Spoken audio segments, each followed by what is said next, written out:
వల్ల కొంచెం ట్రాఫిక్ అయితే ఇబ్బంది ఉంటుంది. ఇప్పుడు మిగతా షాప్స్ రన్ అవుతున్నాయి అంటే ఈ షాప్స్ అన్నిటికీ కుమారెడ్డిని హైలైట్ చేశారు బాగా. సో ఆవిడే ముందుకు వచ్చి రావడం వల్ల ఇలా ఇబ్బంది అయి ఉంటుంది. వస్తే బాగుంటుంటారా లేదా? వస్తే బాగుంటుందని వ్యాపారం చేసుకుని వాళ్ళ కుటుంబమే కదా, ఫ్యామిలీ ఉంటుంది, వాళ్ళకి ఏదైనా ఇన్కమ్ ఆవిడ పెట్టుకోవడం వల్ల నలుగురికి ఉపాధి కూడా కలుగుతుంది. ఫుడ్ టేస్ట్ ఎలా ఉంటుంది? ఫుడ్ టేస్ట్ కూడా బాగుంటుంది, అందరికీ బాగుంటుంది. ఆవిడదనే కాదు, ఒకళ్ళని హైలైట్ చేసే తప్ప మిగతా వాళ్ళందరూ షార్ట్ ₹1000 అని చెప్పడం వల్ల రేట్స్ ఎక్కువ ఉంటాయి. అది కూడా ఆరుగురంతా 5 రోజులు తిన్నారు, మరి అవుతుంది. ఒకళ్ళు తింటే ₹150 అవుతుంది. ధరలు కూడా అదుపులోనే ఉన్నాయి, ప్లస్ ఫుడ్ కూడా టేస్ట్గా ఉంటుంది. ఫుడ్ బాగానే ఉంటుంది. మీరు రెగ్యులర్ కాకుండా ఎప్పుడన్నా వచ్చినా తింటాం కదా, రెగ్యులర్గా తిన్నాం.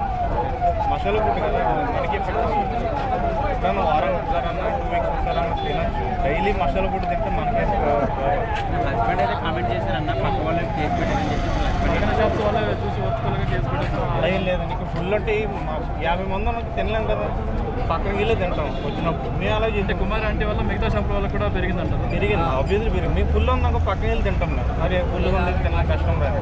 అంటే ఈమె షాప్కి వచ్చే జనాల వల్ల మిగతా వాళ్ళకి ఎలాంటి ఇబ్బంది లేదు. ఇబ్బంది ఏం లేదు, వాళ్ళు కూడా బెనిఫిట్ ఉంది. బెనిఫిట్ ఉంటుంది ఆబ్వియస్లీ. మీరు ఒకళ్ళనే హైలైట్ చేసి మిగతా ఫుడ్ కూడా పక్కన కూడా ఫుడ్ చూస్తే మీడియా కూడా తెలుస్తుంది. మీరు తిని కూడా మీరు కూడా చెప్పచ్చు కదా, మీ అలాగే బాగుంటుంది. ఈక్వల్గా ఉంటుంది, మరి అంత ఎక్స్ట్రాడినరీ అలాగే ఉంటుంది, బాగుంటుంది, తినచ్చు. Thank you so much.